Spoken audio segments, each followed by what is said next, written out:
مرحبا يا رمضان مرحبا شهر صيام نسأل الله الرحمن رحمة. Assalamualaikum warahmatullahi wabarakatuh. Alhamdulillahirabbil alamin wassalatu wassalamu ala asrafil anbiya'i wal mursalin wa ala alihi washabihi ajmain amma ba'du.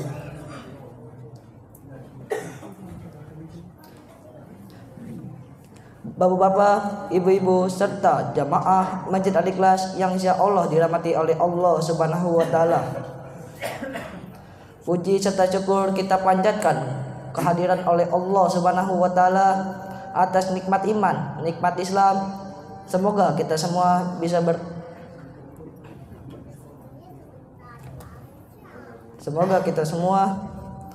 bisa melangkahkan kaki bersimpuh di tempat mulia ini dalam rangka acara yang mulia, yaitu melakukan ibadah sholat isya secara berjamaah dan dilanjutkan ibadah sunnah lainnya. Selawat berbingkai salam tak lupa kita tercurah kepada junjungan Nabi besar Muhammad sallallahu alaihi wasallam, kepada keluarganya yang mulia, sahabat yang setia, serta pengikut-pengikutnya yang istiqomah dalam sunnah-sunnahnya di yaumil akhir nanti. Semoga kita semua bisa berkumpul di surganya Allah. Amin. Baik bapak-bapak, ibu-ibu, sebelum kita melaksanakan ibadah tarawih dan witir, perkenalkan kami dari DKM Masjid Al-Ikhlas menyampaikan beberapa maklumat. Maklumat yang pertama, yang sebagai imam tarawih pada malam hari ini yaitu Bapak Ustadz Rushyandi. Penceramah pada malam hari ini yaitu Bapak Ustadz Dr. Handes Haji Saleh Arsyad MPD. Alhamdulillah beliau telah hadir di tengah-tengah kita.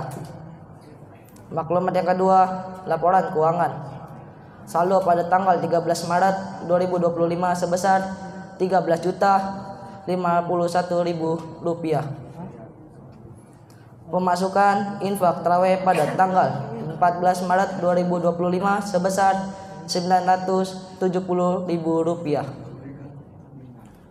Pengeluaran sebesar Rp500.000. Saldo hingga saat ini berjumlah Rp13.521.000. Alhamdulillah. Terima kasih para jamaah yang telah menyisihkan sebagian hartanya di jalan Allah. Kami dari DKM Masjid Al-Ikhlas mengucapkan jazakumullah khairan katsiran. Semoga Allah berlipat gandakan pahalanya. Amin amin ya rabbal alamin.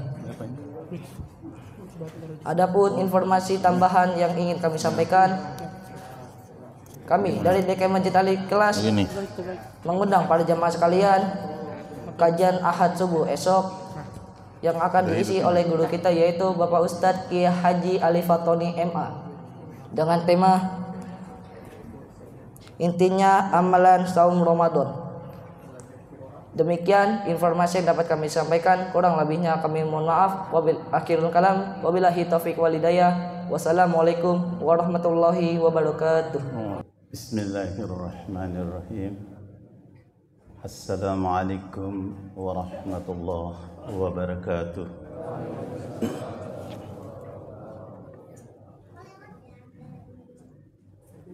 Alhamdulillah alladzi anzala as-sakinata fi qulubil mu'minin liyazdadu imanan ma'a imanihim wa alzamahum awthaqal ura kalimatut taqwa. Asyhadu an la ilaha illallah wahdahu la syarikalah irgaman liman jahada wa kafar, wa asyhadu anna Muhammadan abduhu wa rasuluhu alladzi la nabiyya ba'da. Allahumma fassalli wa sallim ala nabiyyina Muhammadin wa ala alihi wa sahbihi ajma'in. Amma ba'd. Wa qala Allah ta'ala fil Qur'anil Karim. A'udzu billahi minasyaitonir rajim. Bismillahirrahmanirrahim. Syahrul Ramadan alladzi unzila fihil Qur'an hudan linnas wa bayyinatin minal huda wal furqan. Wa qala aidan inna anzalnahu fi lailatul qadr wa ma adraka ma lailatul qadr lailatul qadr khairun min alfi syahr. Wa qala an-nabiy sallallahu alaihi wasallam man qama ramadana bi imanan wa ihtisaban ghufira lahu ma taqaddama min dhanbihi. Sadaqallahul azim wa sadaqa rasulun nabiyul karim. Hadirin jemaah salat Isya yang insyaallah akan dilanjutkan dengan salat tarawih yang dirahmati oleh Allah Subhanahu wa taala. Jemaah Masjid Al-Ikhlas yang dimuliakan oleh Allah Subhanahu wa taala. Alhamdulillah, puasa kita di tahun 1446 Hijriah ini sudah kita lewati 15 hari ya kalau nggak salah. Insyaallah malam ini memasuki hari yang ke-16 tarawih kita. Sebelum kita kupas mengenai judul yang sudah kami kirimkan kepada DKM, yaitu As-Saumu Syahrul Quran. Ramadan adalah bulan Al-Quran Karim. Sebelumnya saya ingin nganter para jemaah, diri saya dan jemaah, bahwa sekedar mengingatkan diri dan para jemaah, itu berapa menit kita ngisi? 1 jam ya Pak? Apa 2 jam gitu? Iya. Biasa kalau kelamaan kan ibu-ibu yang protes itu biasanya. Karena ini telat nanti masak untuk makan sahur. Saya minta waktu 20 menit kecuali pembukaan. Jadi saya ingin menyampaikan dulu, mengarahkan pribadi saya dan para jemaah, mengapa sholat kita selalu mulai dari awal ucapan kita disebut dengan takbiratul ihram. Dan setiap pergantian gerakan pasti dengan kata Allahu Akbar, kecuali i'tidal. Selalu Allahu Akbar. Mau ruku Allahu Akbar, mau turun sujud Allahu Akbar, duduk di antara dua sujud Allahu Akbar, sujud kedua kalinya Allahu Akbar, berdiri ke pergantian rakaat selalu Allahu Akbar. Apa sih arti Allahu Akbar? Allah Maha Besar. Lalu muncul di dalam ingatan perasaan kita, apa itu Allahu Akbar? Allah Maha Besar. Lalu rasio kita kira-kira seperti apa ya besarnya Allah Maha Besarnya? Kira-kira kayak gunung apa ya? Apa kayak langit? Analisanya selalu Allahu Akbar. Kenapa tidak Al-Azim? Allahul Azim atau La ilaha illallah, selalu Allahu Akbar. Ini nanti saya akan kupas lebih rinci di saat nanti ada jadwal khotib. Kalau nggak salah ada jadwal saya ataupun sudah lewat kali. Ada jadwal khotib. Cuman saya ingin gambarkan kenapa harus Allahu Akbar. Allah mengatakan Allahu Akbar dengan Al-Azim itu ada dua. Allahu Akbar itu selendangku, kata Allah. Sedangkan Al-Azim itu pakaianku. Mengapa harus selendang Allah? Allahu Akbar itu menjadi selendangnya. Selendang seperti ini sorbannya Allah. Allah sendiri bilang dalam hadis kudusi seperti itu. Jamaah rahimakumullah, bumi yang kita tempati ini, kalau kita pergi atau berpiknik ke pantai, kita lihat itu di lautan lepas, kelihatan nggak ujung laut itu? Nggak kelihatan. Luasnya bumi, tetapi bisa dijelajahi dan diketahui oleh manusia, dihitung secara matematis. Luasnya bumi, garis tengahnya berapa, kelilingnya bumi diketahui. Kemudian kita lihat, pandang ke atas bumi ini. Disebut langit pertama. Karena di dalam Quran itu tiga-tiganya ada 7 lapis. Langit ada 7 lapis. Di ayat lain mengatakan sab'ut thariq, 7 jalan. Bumi pun 7 lapis. Diri kita juga ada 7 lapis. Itu sebab Quran itu harus menyatu dengan diri kita. Nah, kaitannya dengan bulan Ramadan bahwa bulan Quran.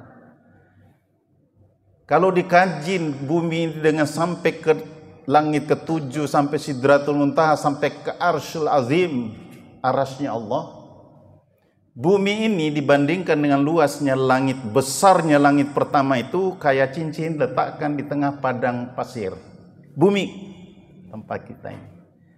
Langit pertama luasnya dibandingkan bumi ini seperti seutai cincin yang lepas diletakkan di padang pasir.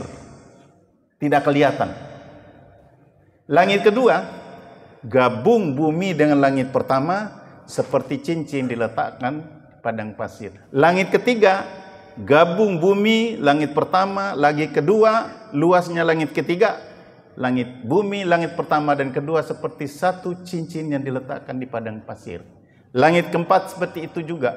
Langit kelima, langit keenam, sampai langit ketujuh.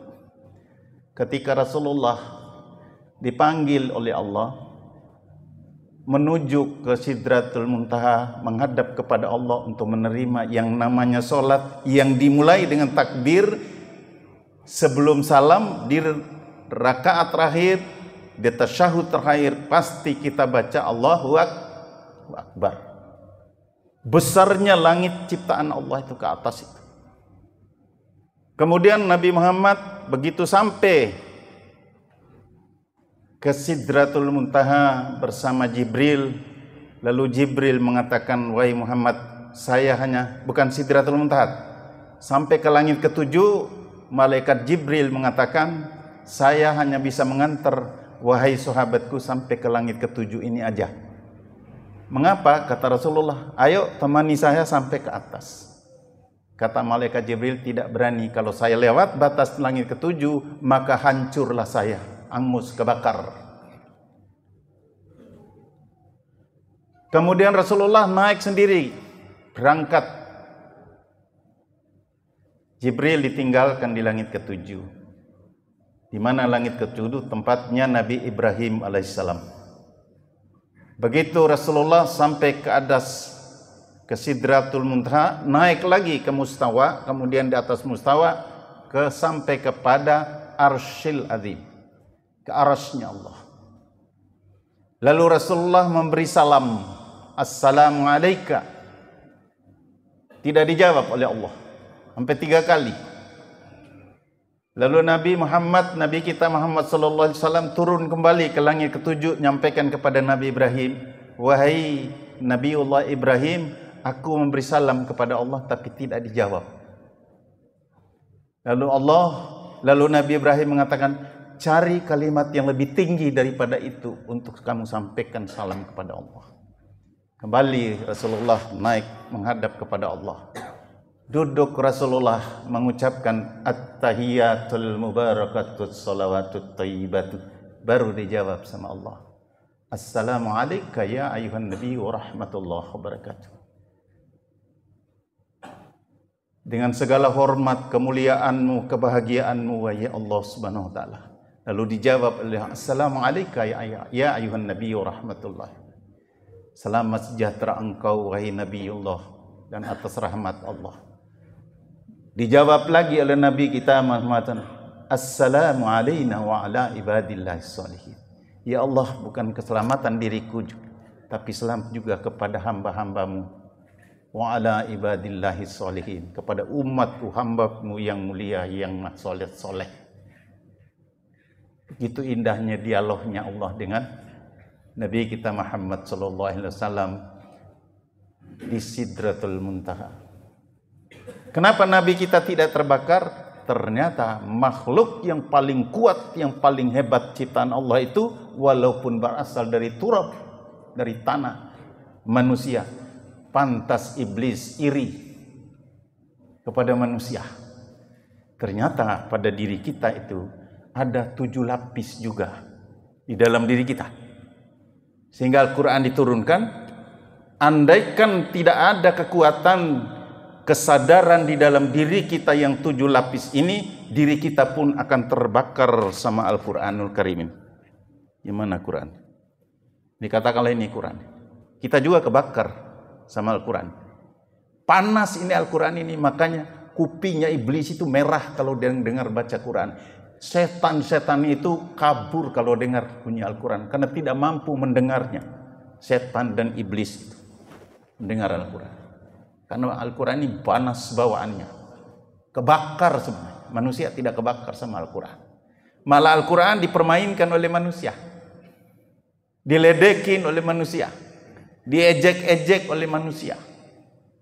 Kecuali orang-orang yang mukhlisin, yang ikhlas hatinya, yang jujur hatinya, penuh kesabaran, bisa menyatu dengan Al-Quranul Karim.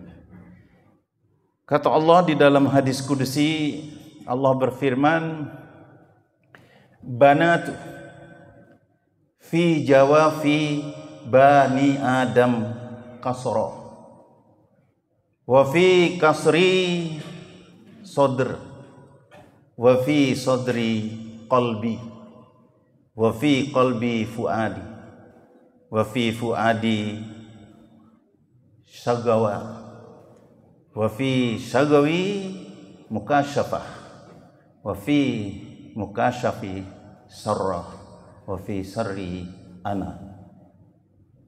Ini hadis kudusi.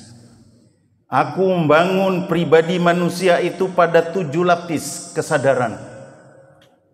Yang pertama, fi kasri sodari, di dalam pribadi manusia itu ada dadanya. Yang disebut sadar ini disebut sudur. Letak kesadaran kita ada di sini, ada 7 lapis di dada kita ini. Kesadaran inilah yang tidak mampu dan tidak dimiliki oleh makhluk lain. Sehingga Allah turunkan Quran kepada manusia yang namanya Muhammad SAW dan disampaikan kepada kita umat ini, karena memang hanya manusia yang mampu menerima Quran ini. Syahrul Ramadan alladzi unzila fihi al-Quran. Permulaan Al-Quran diturunkan oleh Allah itu di bulan Ramadan. Jamaah rahimakumullah, kalau tidak salah lewat mimbar ini pernah saya sampaikan kepada para jamaah, Al-Quran ini 2 kali turun. Turun pertama, dicabut itu papan besar di Lauhul Mahfuz di sana oleh malaikat Jibril, dibawa turun. Bukan kepada Nabi Muhammad, diletakkan dulu di Baitul Izzah, langit bumi. Begitu diletakkan ke papan besar yang 30 juz 114 surat 6666 ayat maksimalnya, begitu diletakkan di Baitul Izzah, langit bumi, goncang seluruh ini. Seperti lahirnya Nabi kita Nabi Muhammad sallallahu alaihi wasallam. Api Di Roma di sana yang dinyembah oleh manusia, begitu Al-Quran diletakkan di Baitul Izzah, mati mendadak. Yang api itu tidak pernah padam beribu-ribu tahun. Mati seketika. Padahal panas api itu luar biasa. Mengapa padam? Karena tidak mampu melawan Al-Quranul Karim. Karena ini personifikasinya Allah Subhanahu wa taala.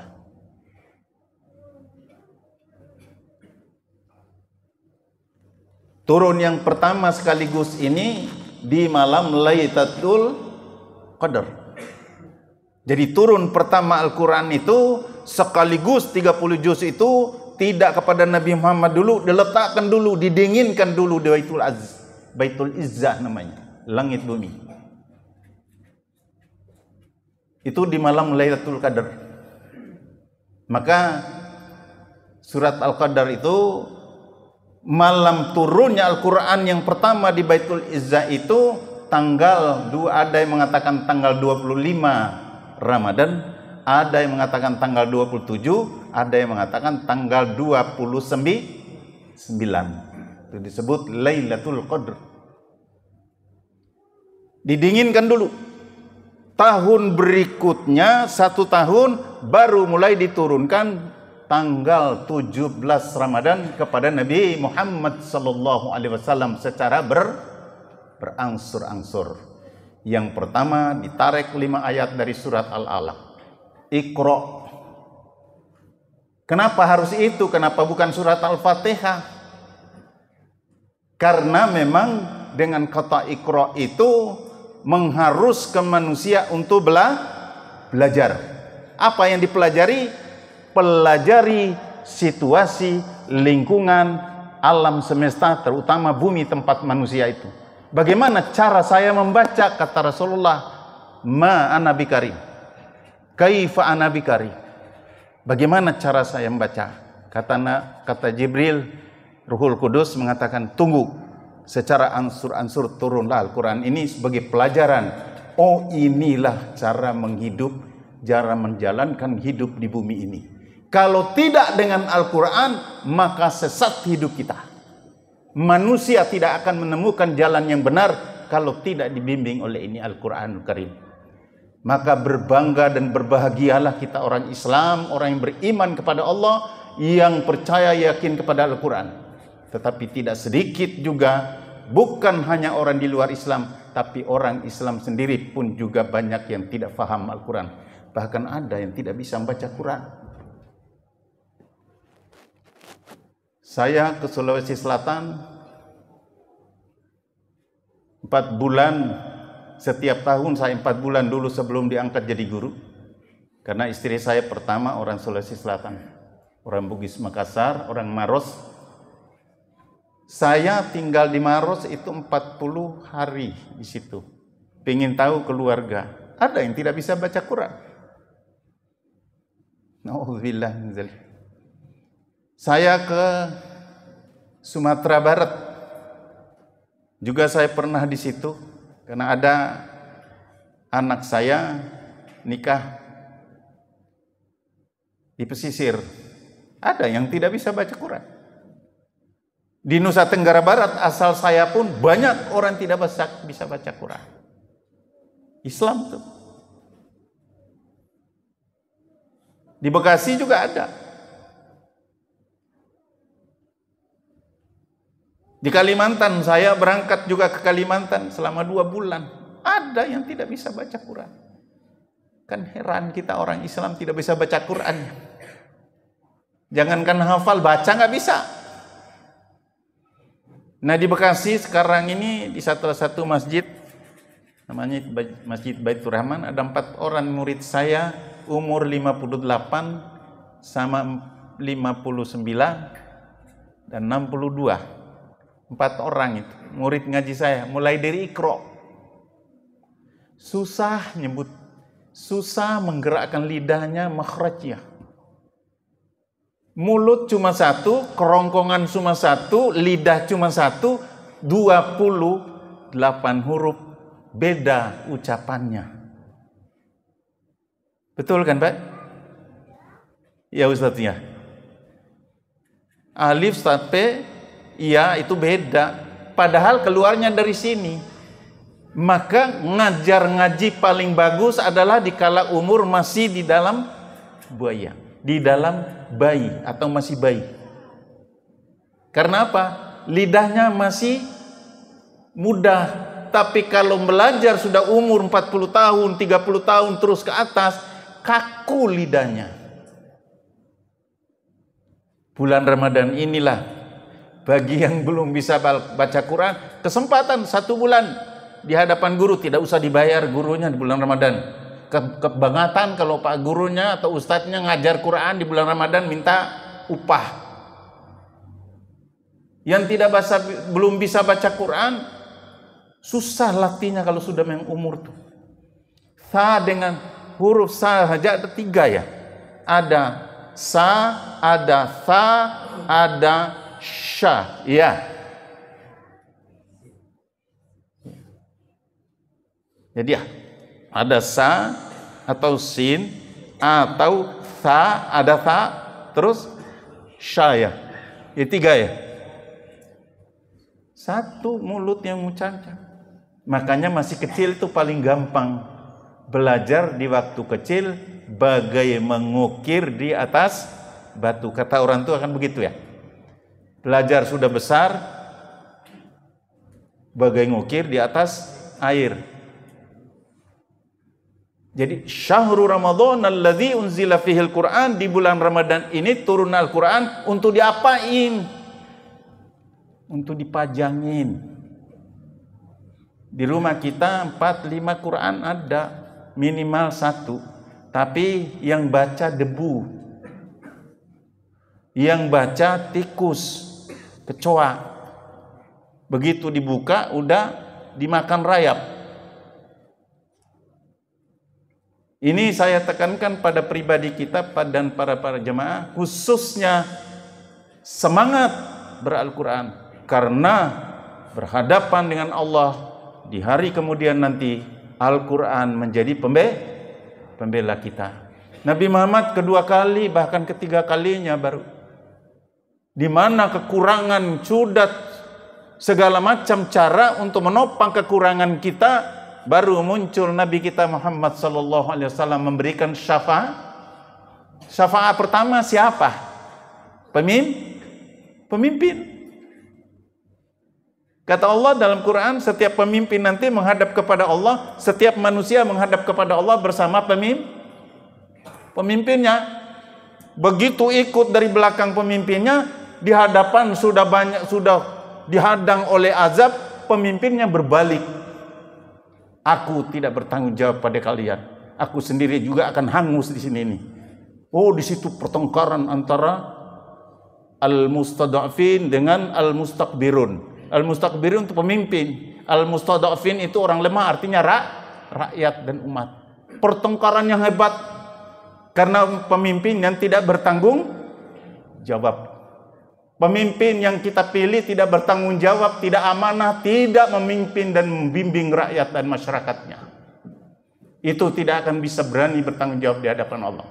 Padahal kita sudah gantungkan kepada mereka nanti menghadap kepada Allah. Setiap umat datang kepada Allah bersama pemimpin. Lepas diri. Muncul Quran. Al-Quranu syafi'un musyaffa'un. Wa mahillun musaddaqun. Man ja'alahu amamahu qadahu ilal jannah. Wa man ja'alahu min zuhuri halfihi saqahu ilal nar. Ini kata Allah dalam Quran. Di hadis kudusi. Al-Qur'anu syafi'un musyaffa'un. Al-Quran memberi syafaat dan diterima syafaatnya oleh Allah. Diterima pertolongannya oleh Allah. Mengapa Al-Quran menolong kita? Manja'alahu amamahu qadahu ilal jannah.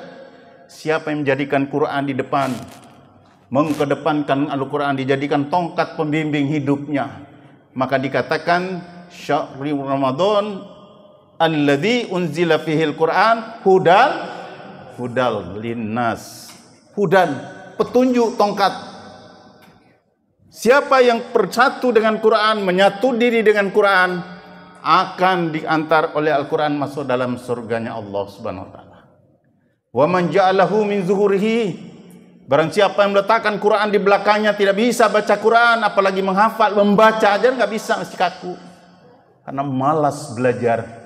Bagaimana bisa mendapatkan, mengangan-angankan mau masuk surganya Allah? Bagaimana kita mau ditolong sama Allah? Bagaimana mau diselamatkan oleh Allah? Kita sendiri tidak pernah menyatu dengan Al-Quran.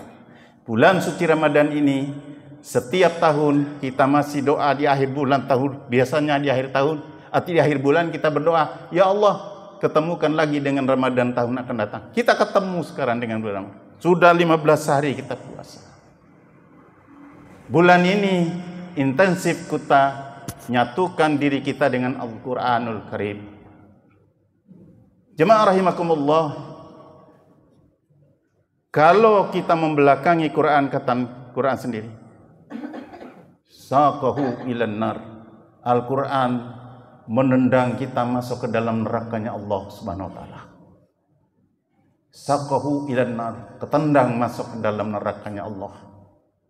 Seperti penjaga gawang nangkap bola tendang ke tengah lapangan oleh Al-Quran. Ngeri di hadapan Allah nanti. Jadi 3 memberi syafaat kepada kita nanti. Pertama adalah pemimpin kita yang kita pilih untuk membimbing harapan kita, untuk membimbing kita menuju kepada jalan Allah Subhanahu wa taala. Yang kedua Al-Quran, satukan dengan diri kita.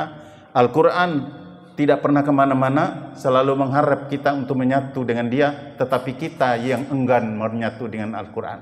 Lalu yang ketiga, Nabi kita Muhammad sallallahu alaihi wasallam terakhir memberikan syafaat kepada kita. Maka banyaklah bersolawat kepada Nabi kita Muhammad sallallahu alaihi wasallam. Dengan kita bersolawat, ya, ada orang mensolawat menyebut Nabi Muhammad, jangan lupa kita sambut Allahumma sholli wa sallim wa barik alaihi. Itu jawaban kita.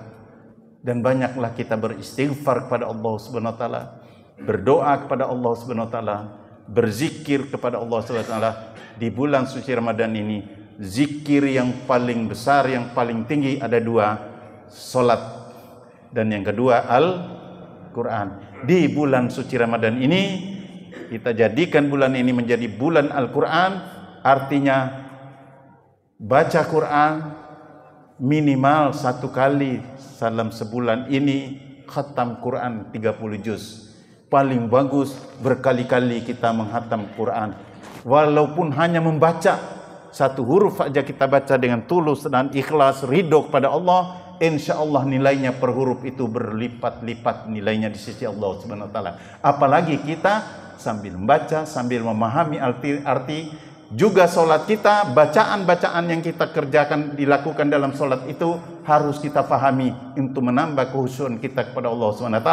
Sehingga di bulan suci Ramadan ini kesempatan kita untuk meraih nilai tertinggi di sisi Allah, yaitu takwa. Takwa di bulan suci Ramadan sebagai penutup, yaitu ada 3: menahan, mengendalikan, mengarahkan syahwat kita kepada hal yang positif. Jangan dibuang yang namanya hawa nafsu, yang namanya syahwat tidak boleh dibuang. Sebab kalau dibuang khusus laki-laki nanti jadi pada bencong semua. Mau jadi bencong. Diapakan itu syahwat? Ditekan, dikendali. 3 yang dikendalikan, Pak. Pertama, syahwat butun. Apa itu butun, Pak? Perut. Tahan perut itu lapar. Karena dengan lapar itulah kita susuk di dalam melaksanakan sholat.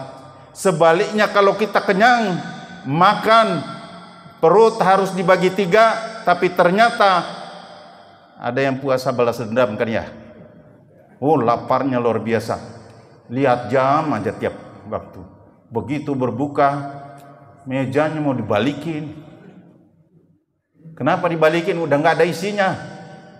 Piring udah pada kosong, panci udah pada kosong, semua dimakan. Andaikan gelas pun bisa dimakan karena lapar. Itu namanya puasa kerbo. Itu puasa kerbo namanya. Jamaah rahimakumullah, tekan Abdul Butunnya itu. Yang kedua, menahan amarah. Jangan sampai timbul amarah. Kalau marah-marah di bulan pas puasa seperti saya, itu puasa apaan namanya? Bulan Ramadan ini untuk menahan nafsu amarah, menahan nafsu butun, nafsu makan, nafsu kurbo. Dan yang kedua, menahan nafsu amarah. Lalu yang ketiga, menahan nafsu ekonomi. Apa maksud menahan nafsu ekonomi? Bulan Ramadan ini jangan cari untung sampai menipu orang. Saudagar harus dagar yang jujur di bulan Ramadan ini. Mungkin di bulan yang lain seharusnya untung 2 kali lipat. Di bulan Ramadan ini bila perlu banyak bersedekah. Nanti bulan yang akan datang baru cari untung. Kenapa? Kita sedang mengejar nilai tertinggi di sisi Allah Subhanahu wa taala. Karena dibuka semua sekarang oleh Allah. Tidak ada yang tertutup. Maka dikatakan datang bulan Ramadan, pintu surga dibuka, pintu neraka ditutup. Setan maksudnya apa itu setan dibelenggu? Itu tadi itu, hawa nafsu makan ditahan, hawa nafsu dengan istri ditahan di siang hari tapi ya. Paling bagus juga sampai malam pun boleh. Summa atimmus siyama ilal, sempurnakanlah salatmu sampai malam. Saum, sempurnakan saum sampai malam. Yang mana yang dimaksud dan sempurna sampai malam? Man qama Ramadan itu, yaitu menegakkan salat tarawih. Siapa yang menegakkan saum itu, kalau man saum Ramadan itu berkaitan dengan makan. Man qama Ramadan, menegakkan bulan Ramadan, yaitu tarawih. Dan yang ketiga, man qama Lailatul Qadar. 3 yang harus ditegakkan. Hanya itu barangkali karena tarawih ini tidak terlalu panjang waktunya, ini saja udah panjang saya ngomong ini karena sudah ada mulai bergerak kiri kanan gitu. Mohon maaf, apa yang saya sampaikan ini mungkin banyak kekurangannya karena waktu tidak panjang seperti ceramah biasa, hanya sekedar untuk pengantar tarawih supaya di dalam kita melaksanakan tarawih penuh dengan kehusuan. Faham apa yang kita baca, Quran yang sedang dibacakan oleh imam, kita dengarkan dengan baik-baik. Fastami'u lahu la'allakum turhamun. Dengarkan dengan baik-baiknya, semoga kita mendapat rahmat. Lebih kurang mohon maaf. Hadanallahu wa iyyakum ajmain. Wallahul muwaffiq wal hadi ila sabilir rasyadi. Wassalamualaikum warahmatullahi wabarakatuh.